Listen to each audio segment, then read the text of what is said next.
Hey, what's up? Welcome back dito sa ating channel dito sa Mobs TV. At yan, pag-uusapan natin mga babayan, ito pong si VP Sara Duterte, no, na tila nag-isip bata mga babayan sa kanya pong naging interview o sagot sa media nung siya po ay tinanong mga kababayan kung binati na po ba niya ang ating Pangulong Bongbong Marcos.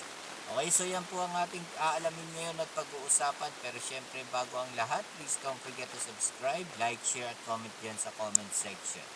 Okay, so alam nyo mga babayan, no? Ito isa lang masasabi ko bago natin i-share yung video na yan mga babayan. No? Alam nyo, sa tingin ko, hindi siya si VP Sara Duterte, hindi siya talaga karapat dapat no, na maging pangulo ng ating bansa, mga babayan. No, kasi pag ganito ang attitude niya, ganito siya sumagot, mga babayan, pagtatawanan lang tayo, no? Pagtatawanan lang tayo ng mga ibang bansa o mga leader ng ibang bansa kapag ganito yung presidente, no, ng Pilipinas. Mga babayan, hindi po marunong sumagot ng maayos, mga babayan, at talagang yung sagot po niya parang pang-isip bata. Alam mo yung parang nag-away, no? Tapos sasabihin mo, di kita bate, no? Di tayo bate, di ba? Di ka kasali, di ba? Parang ganon, no? Parang ganon yung ginagawa nitong si VP Sara Duterte. Sabi niya ayaw daw niyang batiin ang ayaw niya, no? Ayaw kong batiin ang ayaw ko, sabi niya mga babayan. Okay, so ito pong balita na to, bukod po doon sa pagbati na yan mga babayan, may mga pag-uusapan po tayo, no, dito po sa balita na to. Ayan po yung balita na yan mula sa News 5 mga babayan. Ayan, nakikita nyo ba?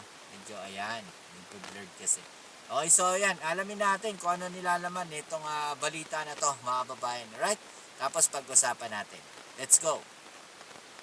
Nakakapagod daw para sa taong bayan ang impeachment case ayon po kay VP Sara Duterte. Ngayong Pasko naman, hiningan ng Christmas message si VP Sara para kay Pangulong Bongbong Marcos. Naniya sa frontline sa balita si Bill Montalvo ng News 5 Mindanao.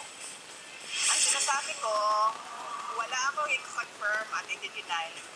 Ganyan ang tugon ni Vice President Sara Duterte sa pahayag ni DILG Secretary John Vigremulla na si dating Negros Oriental Congressman Arnie Teves ang dinalo ng bisis sa Camp Bagong Diwa at hindi ang kanyang umano'y bagman at dating aide na si Ramil Madriaga. Kung gusto nila sila magsalita, Alam nyo, ito nakakatawa dito mga babayan. No? Pag si VP Sara ang tinanong sa mga ganyang bagay, sa mga aligasyon, no, ayaw niya sagutin ng direct. No, kita niyo yung sagot niya. No, ayaw niya i-deny, ayaw niya rin mag-confirm. In short, ayaw niya sagutin, mga babayan. 'Di ba? Pero yung mga DDS, tuwan-tuwa dyan, no, sa sagot na yan, mga babayan. No, sasabihin pa ng mga DDS, tama, wag mo sagutin. No, wala ka dapat ipaliwanag, 'di ba? Pero pagka yung pangulo natin nadadamay o may mga aligasyon sa ating pangulo, aba, no, halos magwala, magrarally-rally pa. No, itong mga DDS na to at sasabihin, dapat sagutin niya ng ating pangulo. No, dapat sagutin yung aligasyon na yan. Ito nyo kung gaano ka obob itong mga DDS na to. Pagka pabor o pagka against sa kanilang sinusuportahan, pag against kay Sara Duterte, no, pag sinabi ni Sara, hindi ko dapat sagutin yan, nagdidiwang sila. Tama, hindi mo dapat sagutin yan. Huwag mong sagutin. No, pero pagka yung pangulo natin, no, may aligasyon, abay, halos mag-rally pa sila, mga babayan, para sabihin na dapat sagutin yan ng ating Pangulo. Dapat sagutin yung aligasyon na yan ng ating Pangulo. Diba? Ganyan yung ugali nito mga DDS na to, mga babayan. basta ang sinasabi ko, hindi ko kilala si Ramil Madriaga. May picture ako sa at least siguro 1,000,000 Filipinos. At yung mga event na yon, tulad ng inauguration ko, siguro mga nasa 4,000 tao ang may individual pictures sa akin. Unang sinabi ni Madriaga na pinodohan ng drug lord. Okay, mga babayan, no, yung pinapakita kasi, yung picture na yon nakasama si Madriaga, may video may supporting video, mga babayan. At tinawag niya pa, Caramel. Tsaka niya inabot yung bandera, mga babayan. Diba? So, hindi siya simple. Ibig sabihin, kilala niya. No? Si Ramil Madriaga, mga babayan, kilala niya. Tinawag niya sa pangalan eh. Diba, mga babayan? Napakaano naman na lahat na lang ng ginagawa nila nagkakataon. No, na pumunta siya doon sa kulungan na yon. Si Harry Roque yung nagsampa ng kaso sa kanya. Si Ramil Madriaga, mga babayan, ito pong nagreklamo ng land grabbing. No, dito kay Harry Roque, sinamahan niya yung mga tao na naagrabyado, nagsampa ng kaso. Si Harry Roque ay kadikit at alam natin kaalyado ng mga Duterte. Di ba? Isipin nyo naman, noon na nagkataon lang na si Madriaga, mga babayan, ay parang sinasabi ni Sara Duterte na supporters lang niya na tawag dito, na nagpa-picture sa kanya. Nagkataon na inabutan niya ng bandera, mga babayan. Diba?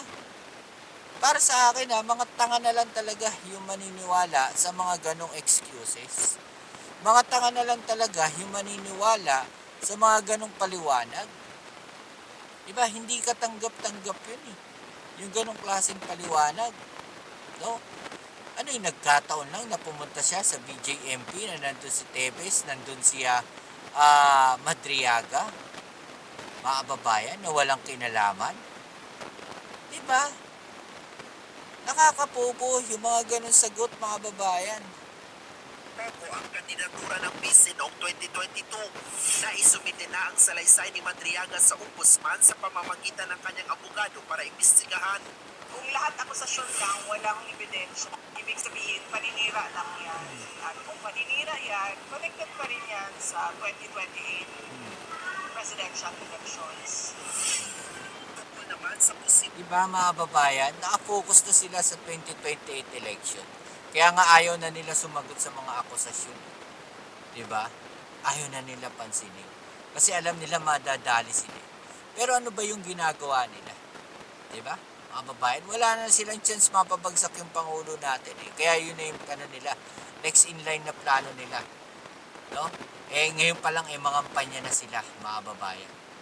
Linisin na nila yung pangalan nila. Humanap na sila ng mga taong posibleng pwedeng tumulong sa kanilang kampanya, mga babayan, para malinis yung kanilang pangalan.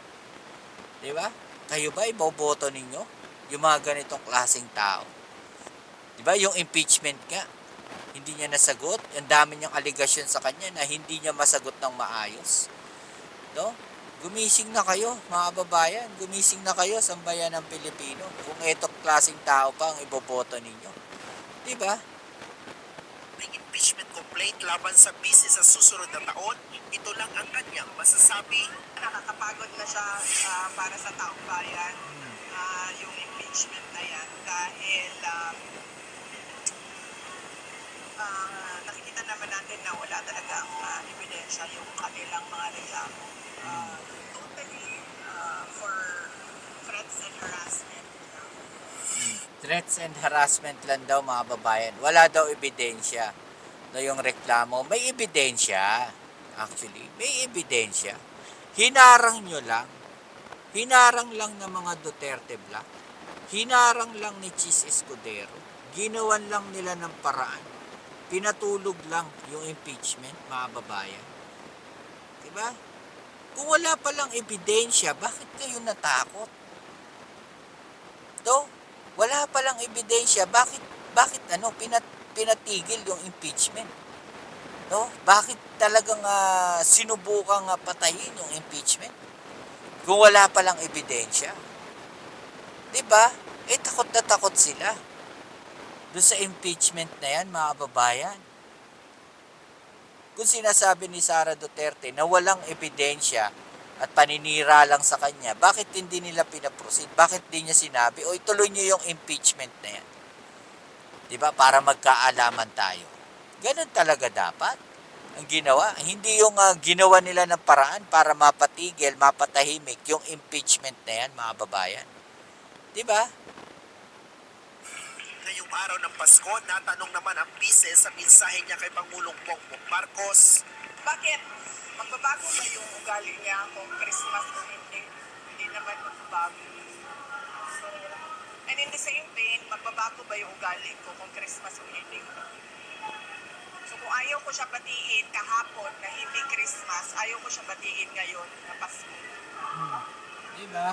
Eh ganun kasi ako na tao. Ayaw ko batiin ang mga ayaw ko batiin. Samantala, ito naman ang mensahe ni PBBM ngayong Pasko. Sa pagtatapos nitong taon, tayo ay magpasalamat para sa mga biyayang ating natanggap. Okay, so yan mga babayan, baka maka-copyright tayo doon sa background, no? Pero nakita nyo, no, kung paano naging isip bata o nag-isip bata, no, itong si Sara Duterte. At doon sa interview na yon, no, parang ang pangit pakinggan. Diba mga babayan? At saka makikita ninyo, no, ayon doon sa balita, ang dami niyang tinatanggi. Diba? Ang dami niyang hindi sinasagot na maayos doon sa mga tanong sa kanya. Diba? Doon sa, based doon sa mga balita na yan, mga babayan, impeachment. No? Wala daw ebidensya. Nandun yung ebidensya sa impeachment. Diba? Sinubukan lang talagang patahimikin yung impeachment na yan ni Sara Duterte. Dahil alam nila, no, na totoo, no, na merong ebidensya. Diba? Totoong may ebidensya. Yun yung sinasabi ng mga ng mga kongresista. Diba? Merong probable cause o merong dahilan para ma-impeach itong si Sara Duterte. May mga ebidensya sila para ma-impeach si Sara Duterte. Yung sinasabi ng mga kongresista. Diba? At the same time, itong kay Madriaga, tinatanggi rin nila. No, pero base sa mga balita, sa abogado po ni Madriaga, meron pong ebidensya. No? May katotohanan yung mga sinasabi ni Madriaga. At totoong sinasabi niya, no, na magkakilala sila. At naging bagman siya ng mga Duterte. Diba? Hindi nga niya masagot eh. Diba? Sabi niya mismo, hindi niya kailangan sagutin, no? O hindi niya kailangan magpaliwanag tungkol doon. 'Di ba? Tapos pagka yung pangulo natin nadadawit sa akusasyon, kailangan sumagot yung pangulo natin. 'Di ba mga babayan? Naisip niyo 'yon? No, itong mga DDS na 'to. 'Di ba? Okay. So hanggang dito na lang muna yung ating video. At sa mga susunod na video uploads natin, abangan nyo po. No? At pasensya na kayo, nasa labas kasi tayo ngayon. At wala tayong maayos na studio ngayon na pagre-recordan. Pero syempre, muli maraming salamat sa lahat ng mga patuloy na suporta sa ating channel. At Merry Christmas sa lahat ng ating supporters dyan. Happy holidays po sa inyo. At ito po muli ang inyong Kuya Mobs, it's Mobs TV. Please don't forget to subscribe, like, share, at comment dyan sa comment section. Right? Peace. I'm out.